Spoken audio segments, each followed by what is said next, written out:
And flick. Oh, flick too hard. Dalam keadaan masih terputar di bioskop sejak 6 Juni lalu sampai saat konten ini dibuat, Thor Love and Thunder arahan Taika Waititi udah ngumpulin 329,2 juta US dollar atau kira-kira 400-an miliar rupiah. Itu udah untung gede kalau ngingat modal produksinya hanya 250 juta US dollar atau sekitar 300-an miliar. Praktis, ini jadiin Love and Thunder sebagai film Thor dengan debut box office tertinggi, ngalahin pemegang tahta sebelumnya, Thor Ragnarok. Nah, emang filmnya sebagus apa sih sampai sebanyak itu yang mau nonton? Ya, bukan cuman kamu yang penasaran, aku juga. Makanya buat muasin rasa ingin tahu kita-kita nih, yuk intip gimana pembuatan di balik layarnya.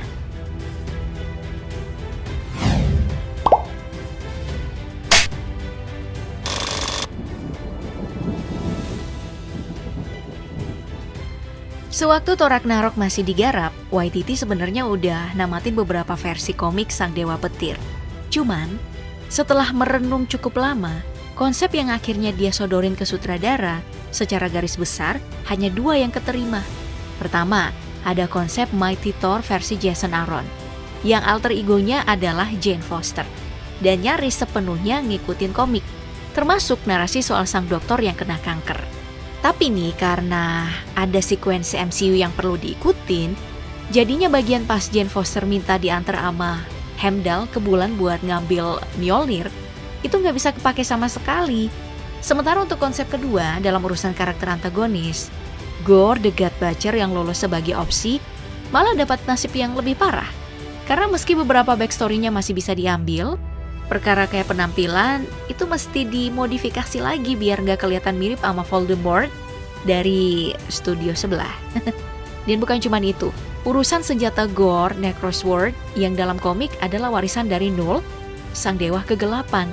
Ternyata nggak bisa juga dijadiin referensi.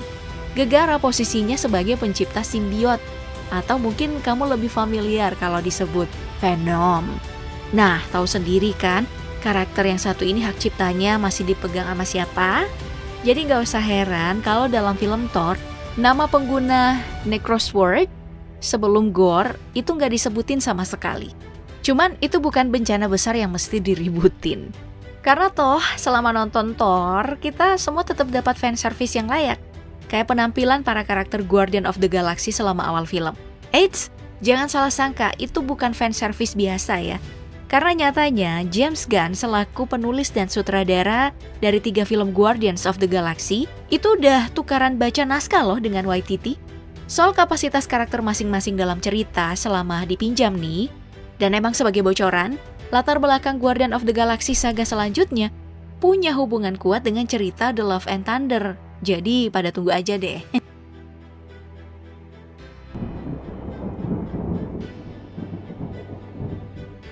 Kayaknya bakalan boring sih kalau kita cuma ngomongin naskah ya. Sementara dalam Thor ada banyak hal menarik lain yang layak buat dibahas. Misalnya nih, set dan properti yang digunain selama syutingnya berlangsung di Fox Studio Sydney.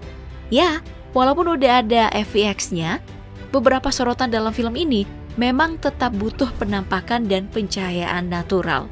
Makanya sejumlah latar seperti dalam New Asgard itu direkam secara hybrid. Dengan properti rumah berukuran asli yang dikelilingin oleh bentangan kain berwarna kromatik untuk ditimpa dengan grafis VFX. Kemudian, ada juga beberapa properti rumah New Asgard yang sengaja digandakan, tapi disetting dengan kondisi yang lebih hancur. Karena emang ada banyak api dan ledakan untuk pengambilan gambar pada adegan pertempuran dengan pasukan Gorr. This is probably this is the biggest set I've ever been on. Hey, Taika just likes to break stuff. That's it, Taika. You back, everyone. Go, Taika. Lalu di luar itu semua, properti macam perahu yang ditarik sama 2 kambing antariksa itu dibuat analog dan bukan VFX loh. Bahkan lokasi surreal macam kota Omnipotence, tempat para dewa berkumpul, sampai planet Indigar yang Thor diselamatkan di awal film, separuhnya itu masih disorot dalam set analog untuk sorotan jarak dekat. It's always really fun working with Taika. Taika's like a big kid, so sort of genius child. There's this imagination. Taika's a very bloody original filmmaker. He's mind-blowingly talented. Oh iya, jangan lupain efek praktis lain seperti tuning fork buat adegan terbangnya. Ama tunggangan mekanik buat gantiin 2 kambing antariksa kesayangan kita, Tooth Grinder dan Tooth Gnasher.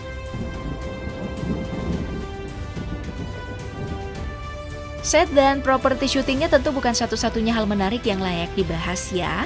Kostum para pemeran juga mesti kita bahas nih. Karena nggak mungkin kan kita nontonin mereka berakting tanpa busana. Guys. And flick. Oh, you flick too hard, damn it! Itu mah bukan genrenya. Nah, untuk urusan ini mulai dari terusan serba putih yang dipakai sama Gore, terus armor baru yang digunain sama Thor, sampai baju perang punya Mighty Thor alias Jane Foster. Serta busana andalan Valkyrie sang raja Asgard, juga seluruh perintilan yang nempel di badannya Zeus. Semua itu adalah mahakarya dari satu seniman berbakat bernama Macy Rubeo, desainer kostum kelahiran Meksiko yang udah malang melintang di Hollywood sebagai spesialis dalam penataan busana film bermacam genre. Mulai dari kolosal sampai superhero dan aksi. Portofolionya juga cukup prestisius, dari film Avatar, Warcraft, WandaVision, sampai beberapa saga Thor sebelum Love and Thunder ini. Semuanya udah pernah dijajal sama Doski.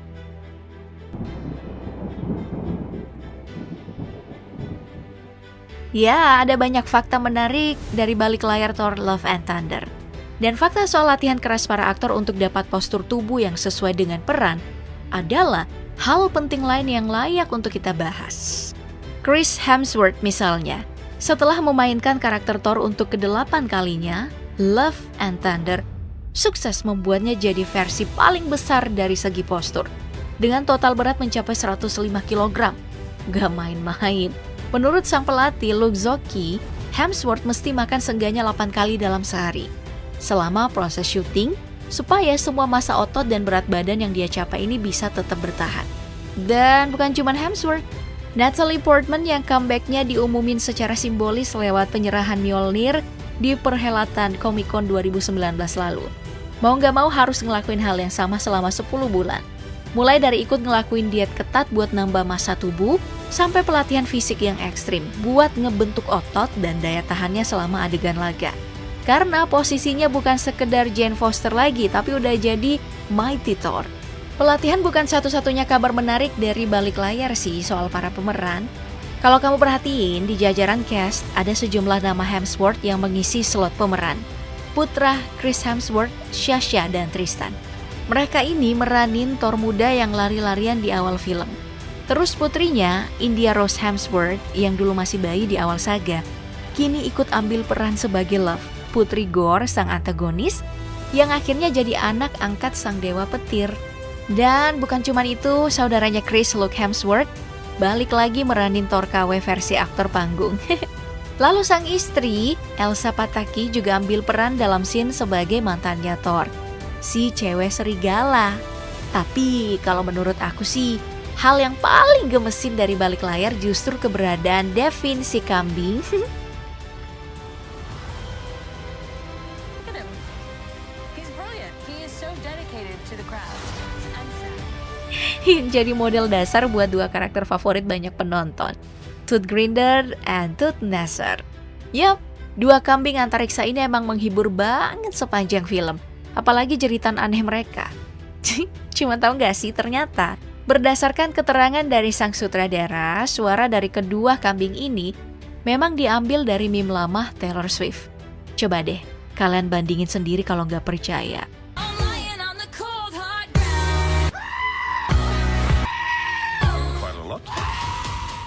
Quite a lot.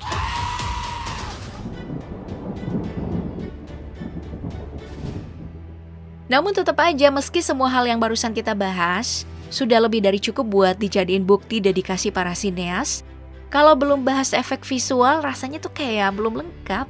Apalagi dengan kehadiran teknologi stagecraft punya Industrial Light and Magic yang bisa bikin efek latar jadi jauh lebih realistis dari VFX. Karena gunain banyak banget panel LED dengan kualitas resolusi yang tinggi banget kayak Mandalorian. Terus dengan tambahan teknologi pencahayaan bernama Plate Light punya lab satelit, perusahaan yang juga nyewain teknologi Dynamic Light buat Thor Ragnarok. Maka hasilnya adalah visual di Love and Thunder. Jadi semacam orkestra warna yang megah banget.